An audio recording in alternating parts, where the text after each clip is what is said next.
కౌగిలే కాపురం కాదులే పిచ్చి తల్లి, మల్లెలా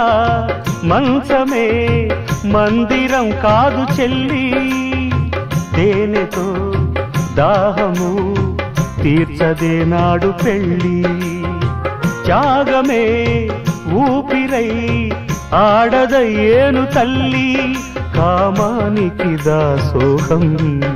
కారాదే సంసారం, కాచుకో భర్తనే కంటి పాపాయిగా, నేర్చుకో ప్రేమనే చంటి పాపాయిగా, మన్నించేది మనసిచ్చేది మగడే సోదరి, సంసారం ఒక చదరంగం అనుబంధం